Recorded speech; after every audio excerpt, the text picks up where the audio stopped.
Hi, I'm Chike Coleman. That's Chuck Kaplinsky of the Illinois Times and the News Gazette. This is Rural Review Cinematic Underground, and this is the show where we talk about movies that are in theaters on DVD and some TV shows. Chuck, it's been a while since we've done this. I know. It's been very busy. It has been very busy. I've seen a lot of movies, and so have you.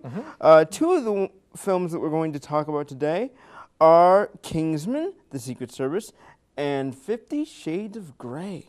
So you didn't get to the other ones you said you were going to get to? I did not. I tried. You suck. Okay. I know I do.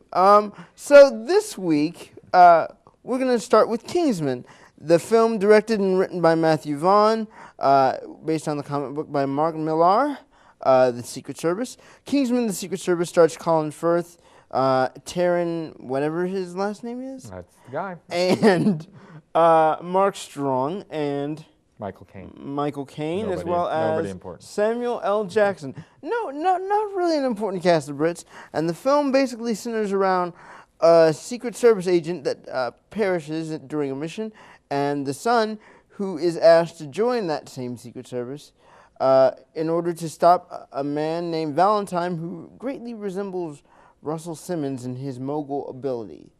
Good call. Didn't catch that. And so basically this film is like a teenage spy movie, except it's not a teenage spy movie because there would be a lot less F-bombs and a lot less brutality. Matthew Vaughn, the director, is known for his brutality in films like Kick-Ass, a little bit in Layer Cake, and he also directed X-Men First Class. Chuck, I really love this movie. It's a really good homage to the old 60s spy movies from the original James Bond franchise. Mm-hmm. But they're really smart about how they use the violence, and they're really smart about the characters that they have and the actors that they cast. Specifically, I'm referring to Colin Firth. Mm-hmm. He's great in this movie. He's the last person you would expect to be an action hero because he's over the age of 50, I guess, and he doesn't really look that threatening. But man, does he or his stunt double get to throw down in this film. Really entertaining stuff. I especially like the newcomer that they used for this film, Taron.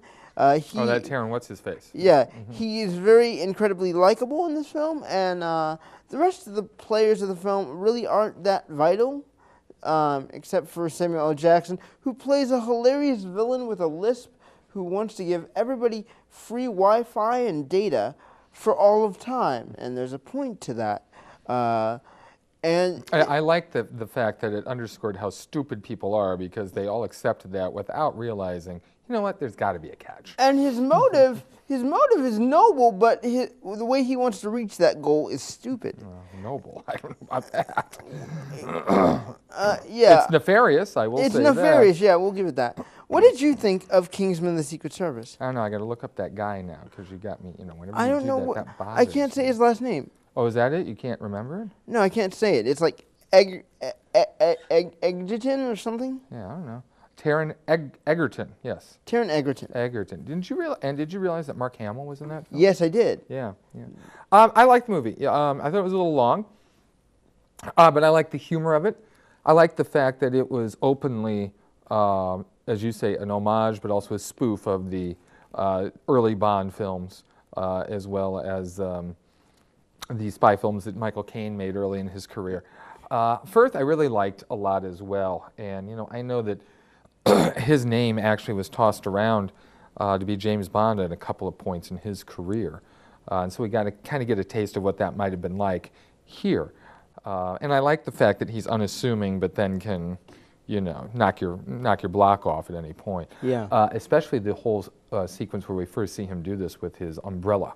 Yeah. And that apparently, I was told, I did not realize this, but I was told that that is actually a martial art. I think it's called Bartitsu. Okay. Something like that. And actually Sherlock Holmes uses it in some of the later stories.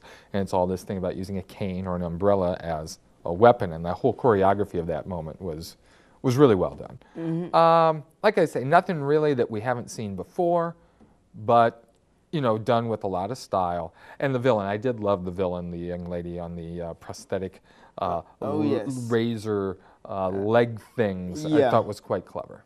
That's something that you would expect from the later Bond films, a Roger Moore Bond film. I where would the say that or villains- the Austin Powers franchise. Yeah, those become pretty close there towards the end, especially with the Miller, Roger Moore films. The villains became more and more outlandish, and she would have fit right in there. So yeah, a lark. But you know what was interesting about the film? Mm-hmm. I thought that no one has talked about, because everyone has been talking about 50 Shades of Grey and how much money that made its first weekend. Mm-hmm. This movie made $41 million Yeah. its first weekend, and no one is mentioning that, and that's a major hit, I think, for a film like this. And And it's already gotten its budget back, by the way. yeah, and I'm hoping maybe they'll do well enough eventually for them to do another one. I'd like to see another one. I don't know how well it's doing in England. I'm sure it must be doing very well. Yeah. I liked the film for the same reasons you did. I thought the jokes, I guess I went in assuming nothing, and that really helped because Always helps. the joke with the pug, Yes, anything the dog. Yes. involving that dog, they're given a dog early on in the film as part of their training, and the Egerton actor guy chooses a pug, and the relationship bigger, right? between him and the pug, no. No. The relationship between him and the pug is really heartwarming and really hilarious at the same time. And leads to a key moment. Yeah, a in the very film. key moment. And I also like the church scene. I didn't think I would, but I like the church scene because I The would thing that happens in the South. everything that Yeah. happened within that one scene, even the ending of what happens after all that is finished is Yeah, boy. particularly stellar. And you're waiting for, oh, well, I can't, there must be a catch here. Yeah. There's no way that could have happened. And And I like that they stuck to their guns and, okay, that's it. yeah, that happens in the business. Yeah, so that was good too. And I love the little interaction Eggsy has with Michael Caine's character of Arthur. Yes, and we get and then we, after what happens to that, the conclusion of that scene, I It's love that fantastic. we've gotten a clue as to that he's capable of doing that early on as well. What did you give the film? I'm probably going to give it, I haven't written it up yet, but I would give it 3 or 3.5 out of 4. I'm gonna go 3.5 as well. Really good film. You guys should definitely check it out. If you're not averse to violence, that's the other thing. You have to be okay. Right. You have to shut your brain off and be okay with the It's fact that very it is stylized, violent. but it is violent. Right. Specifically with the fireworks that happen at the end of the movie. Look, if you didn't like Kick-Ass, you're not going to like this. It's as simple as that. Yeah. And that final joke. Yes. I didn't realize that was the purpose of that joke until 2 days later. Yeah. A movie that just keeps on giving. Yeah, it really does. So that is our review of Kingsman: The Secret Service. It's out now and will be out for at least another 2 to 3 weeks, I would imagine. Our next film that I want to review is Scout Taylor Johnson's adaptation of the E.L. James book 50 Shades of Grey. Thank you for referring to it as a book and not a novel. Yeah, it's a very book. nice. Yeah, that thing with pages in it. Yeah, with pages Paper in it, pages, yeah. paper pages and a book. idiocy. So this film stars Dakota Johnson and Jamie Dornan, I think is his name. Dornan, yeah. Dornan. Although Dorman would be more apt, as I know Dorm is a French derivative for the word sleep, and he kind of put me to Yeah. sleep. This film centers on Anastasia Steele and her relationship or burgeoning relationship with billionaire Christian Grey, and how someone who is vulnerable and inexperienced in the ways of intimacy and affection can be completely driven wild by a man who exudes so much power and control over his own life where she feels she has none. And the relationship and partial BDSM sadomasochistic relationship that ensues due to their partnership. I'm going to be really blunt and simple with this film. If you're watching it as a drinking game, hilarious. You're going to have the time of your life. And you're going to get really drunk. If you're watching it as a pornographic film, you're going to be bored to sleep. If you're watching it as a feature film, I don't know why you wasted your money. This film basically glorifies BDSM and sadomasochistic behavior in a way that makes me wonder, Did the director not look up what BDSM is? Did the actors not understand what BDSM is? Because this is mostly portrayed, in my opinion, as a domestic violence, sexual abuse type relationship where two people don't really fully seem to understand what it takes to love another person. It's just about what one person needs over the other most of the time. And I feel it's really disrespectful to those who've experienced domestic violence or sexual abuse or emotional abuse in such a form, because they don't really, those people will never get those bad memories out of their minds. And it's really offensive to those who have to hold on to those memories in any way, shape, or form, or cannot escape those memories in any shape or form.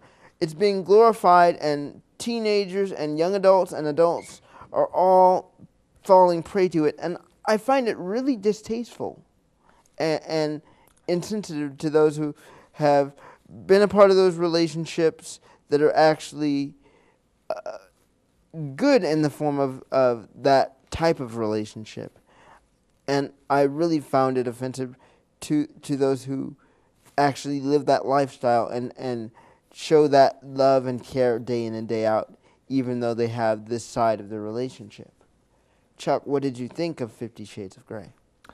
Well, I don't think you can really compare it to domestic violence. I mean, the people who explore that lifestyle, it is consensual between them. And the female character in the film, though as you say she doesn't know much about it, she certainly is curious. And she certainly is attracted to this guy enough to want to explore it. The sex is the least of this film, really. And really it is. Most sex films, most films that revolve around sex, the sex really is secondary. You've got to have characters. You've got to have characters who seem real and characters you care about. You have to have characters where you know what makes them tick. Then, if you have that, then the sex means something. Then you care about what happens to them in that situations. Then you understand a little bit more of why they're doing what they're doing. And there's none of that here, and that's the big problem with the film. It's a fairy tale. I mean, this is Twilight. This is Beauty and the Beast. That's what it is. I mean, she's the princess who wanders out of the woods and is so incredibly naive. And you can't, that's the first problem you have with the film, is you can't believe that anyone could be that naive in 2014. That I don't buy at all. Yeah. But again, it's supposed to be a fairy tale, so you're not supposed to be too critical of this. But you have to be. Well, because it depends on how much you buy into it. And that's what I'm saying, is people are buying into it hook, line, and sinker. But they're buying into it because they want a fairy tale. I think that the phenomenon of this is that people live very boring, mundane lives, especially sexually. I think I read they do these articles every once in a while, these studies. Studies have shown that married couples have sex once every 6 weeks. And you're thinking, my God, is that really true? Mm-hmm. Well, there must be something to it. And so we still need that outlet, and I think that that's why so many women, who I bet most of them are in their 30s, married, middle-aged, maybe not that far, have flocked to this thing. It's a fantasy the way we have. We flock to superhero fantasies or whatever. Okay. So I don't think you're supposed to take it too seriously. I certainly didn't. All right, but you didn't enjoy this film, though. I didn't hate it, but I didn't like it. But as you said with the other thing, you keep your expectations low. I wasn't really expecting anything. I liked her. Without her, it would have been a total waste of time. I think she brings enough humanity to this paper-thin role. She does, but he doesn't. That's what I think. And that's the problem with the film. I mean, you've got to have somebody there who has presence. You have to have someone who has some sort of innate strength. I was never convinced he could convince her or make her go get him a cup of coffee, let alone do the things she does. Right, and it's almost like she willingly just says, well, he seems like a nice guy. I don't really care about his money. I care about him, but I'm trying to get him to care about him. And I don't know where these other two books go. I have a feeling I know where, but there's no doubt in this film who's in charge, and it ain't him. Yeah. It ain't him. Yeah, that's true. And I think a large part of that has to do with the fact that the actor has no presence. I don't think Henry Cavill is a great actor, but as far as screen presence, this is his part. Yeah. I could have seen him completely, and I would have understood, okay, honey, I see why you're doing this. I get it. They've said that there was another guy. He is on the show Suits. I forget what his name. I don't watch that program. Matt something. Okay. But that's who people wanted. They wanted Alexis Bledel from Gilmore Girls and Mad Men, and this Matt guy from Suits be Anastasia and Christian. Well, again, Dakota is fine. She does a great job. She's going to be a star. I think she'll put this behind it. She'll use this as a foundation. I think she's good. She's good, yeah. And this also kind of gives a little bit more insight, I think, into what's the kid's name, Charlie Hunnam, from Sons of Anarchy, who was initially signed, and then opted out. I'm wondering if he realized the direction they were going and said, "Oh, the hell with this." I feel like that's what happened. I mean, I think he said it was scheduling things or something to that effect. Yeah, that but forced we all know him, that's BS. And as far as the direction goes, I think that the lady who did it, it's not a badly directed film, but I think they're just saddled with this script that is so silly. But I think not only is the script silly, but again, the way I don't like her direction. Ironically, the way she shot those scenes involving the sex, not the sex, the BDSM portion. Yeah, but that's sex. All right, fair enough. There wasn't a realistic portrayal of that. If you want, how do you know? Because I've seen Secretary. But that's a movie too. Yeah. I don't know. I just didn't buy it as much as I bought it in the film Secretary. That's the movie that I always come back to that shows a realistic portrayal of dominance and being submissive. Well, I thought she walked a pretty fine line. She did. I mean, I thought she had to show certain things. She did. I never thought it was gratuitous. No, I didn't either, and that's to her credit. I never thought that she went too far. But more importantly, I felt, and I think we're just going to disagree with this. Yeah. Again, the fact that I think the female character is in charge, I never felt during the sexual scenes that she disrespected her. Yeah. I feel like Dakota Johnson was given the best actual performance in this film. Right. In terms of being able to lay out the terms of saying, this is what I will do, this is what I won't do, and this is how I need to make the character feel real for me. Yeah, yeah. And I feel like she did a fantastic job of that. All praise going to Dakota Johnson. And I think the director has to be given some praise for that too, because from what I've read, apparently this E.L. James psychopath woman was on the set all the time, harping on, we got to go further, got to go further, got to go further. So it seems to me as though she must have dug her heels in and got some of what she wanted, because this certainly could have gone a different direction. Yeah. And I think there is a certain degree of restraint here that, I got to tip my cap to, because they could have just NC-17 this to death, and it would have been a completely different thing. But not a good film. But yeah, I really think this film, even though it doesn't have a lot of actual merit because it doesn't really teach us about love, it does give us kind of an idea of what those relationships might be like. But I still think it was better done in the film Secretary, starring James Spader and Maggie Gyllenhaal. Well, and that's where they missed the boat. You say it doesn't teach us anything about love. No, it's not about love. It's supposed to be about a damaged, tragic character.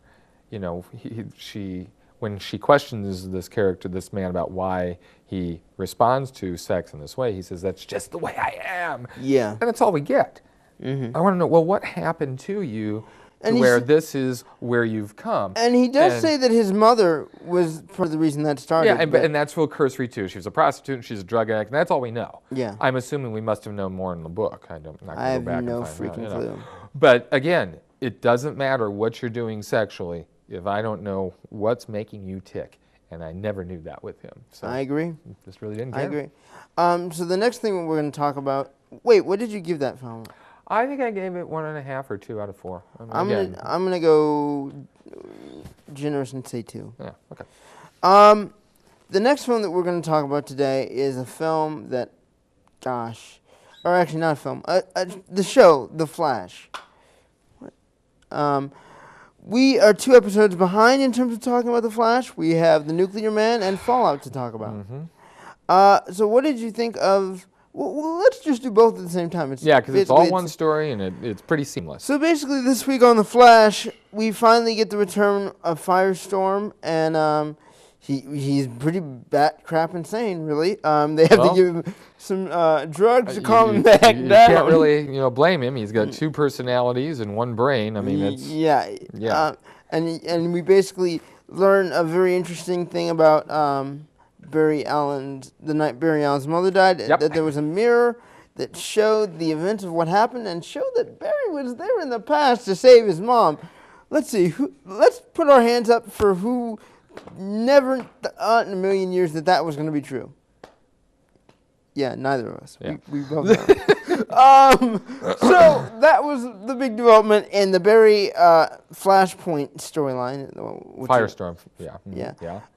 So we have that, and then after trying to save Firestorm, we should also mention that Barry goes on a date in the 2 episodes with a character whose name I'm not going to remember, but she's a reporter. She wasn't very impressive. And he hits it off, and Irish gets jealous and basically tries to monkey wrench the whole thing because she is realizing she now likes Barry. Caitlin Snow gets Firestorm Ronnie back. Ronnie, that half of Firestorm back. And the doctor, who has also been the brains of the operation, gets back to his own wife, but they realize they have a symbiotic relationship that one can't really do without the other. So they both work together to try and get this problem solved. And there really is no villain between those 2 episodes, really. Right, and I like that. Except General Eiling is the one. Yeah, but it's definitely not going the route of Gotham, where Gotham seems to, every episode, they seem compelled to introduce a new villain. I don't know, what's their hurry? Yeah. So I like this was much more refreshing, where character, and what's making these people tick. That was much better. Yeah. And you learn a lot more about Ronnie as a person, and you learn a lot more about Barry as a person in terms of how he responds to the fact that Ronnie's back. He really treats Ronnie basically like a brother, and there might have been some chemistry between him and Dr. Snow, but, they've both undergone this incredible transformation. There's a lot of levels of respect here that you see that isn't apparent in other shows. That usually they're just like, oh, crap. The girl I like is with this other guy, and I hate this. But he has a profound level of respect for Caitlin and her relationship, and that's something you don't really see on TV.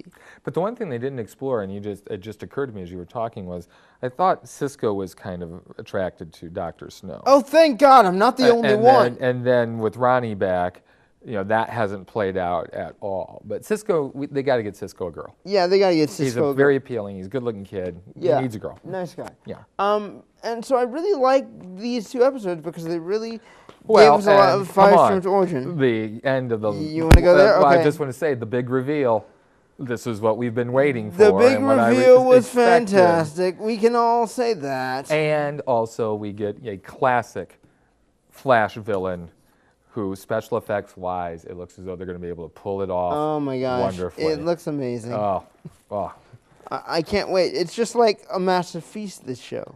It is. And I can't help but compare it to Gotham because they both have premiered this year.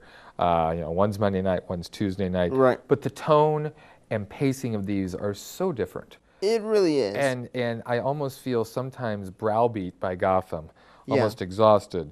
Whereas at the end of The Flash, I'm exhilarated and excited, and what's going to happen next? I started watching again, and I know exactly what you're talking about. It's just, you feel really drained after you finish Gotham. Yeah. Like, oh, I made it through that. Yeah. And this week, especially with the inclusion of possible Joker. Yeah. Again, I don't know why we're rushing things, but I don't know, because he said he was going to wait a while, and if this is a while, then what watch are you Well, what are we doing the 2nd and 3rd season is what I don't know. Yeah. But The Flash, though, has it much more... Because I don't feel like we have a good direction with that.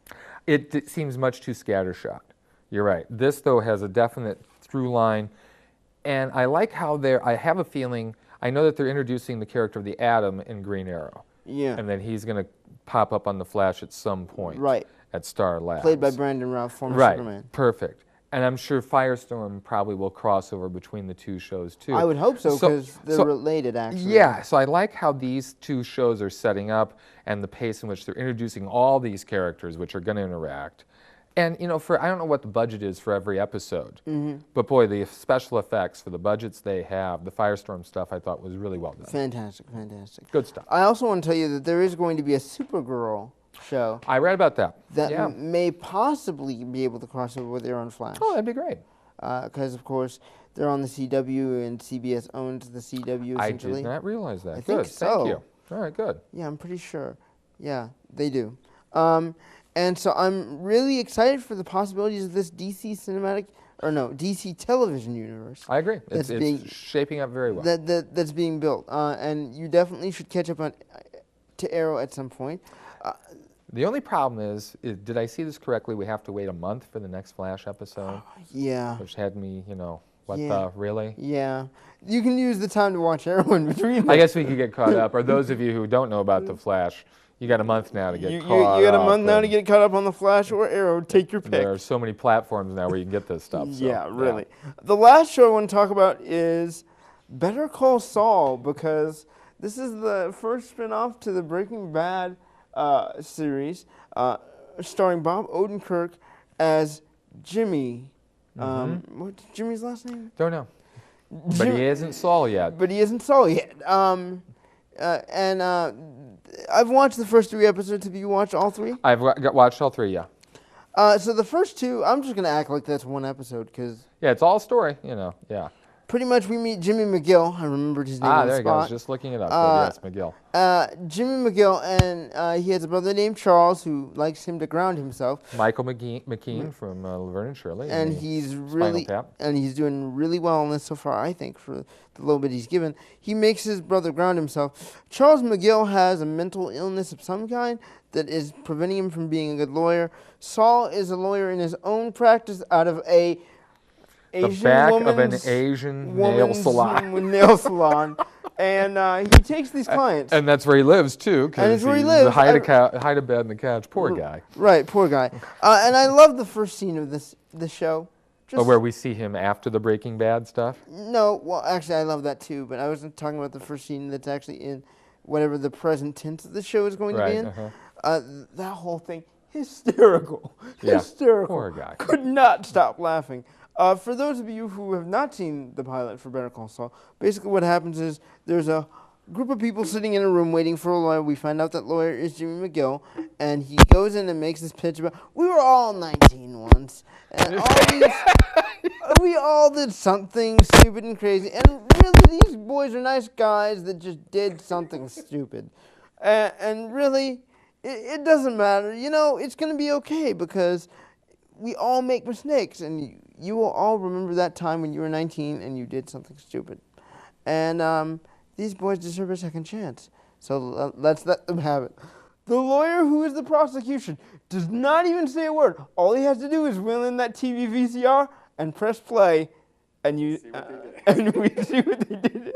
And it's evidently clear that, oh no. And in Jimmy McGill's defense, that was an unwinnable case.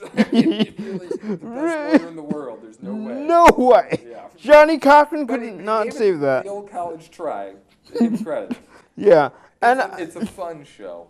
I know people were doubting, oh my God, leave it alone. Don't mess with this. Yeah. But like you say, it's only 3 episodes in, but this is one, too, where I'm interested as to where this is going to go. And I think it just goes back to if you got solid writing, same people did Breaking Bad, and good acting. I mean, Odenkirk, this is a role he was born to play with. Yeah. I can't come up with the other gentleman's name, but in Breaking Bad, he was the former cop who's... Jonathan Banks' character? He's there, too, and there's a lot of development going on there that is going to expand.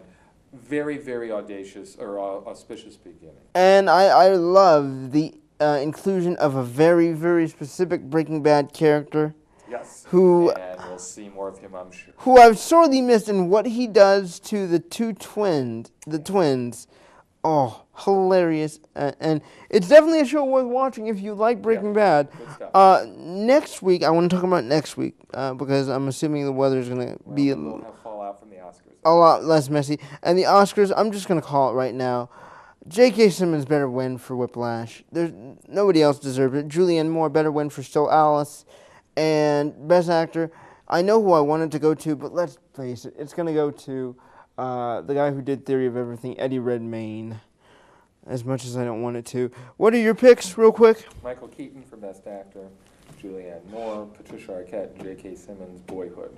But if Boyhood is upset, I won't be surprised. Okay, so we'll see how that pans out this weekend, and whoever wins this bet, lunch, dinner, ooh, chili dogs. I haven't done that yet. That's the one thing I haven't had yet. So we'll talk next week. We'll review The Duff. Okay. And what's another one you want to... How about McFarland USA? You know, I'll do that because it's Costner in a sports movie. So. You got it. All right, that's what we will be reviewing next week, along with more talk about Better Call Saul and The Flash. We will see you later.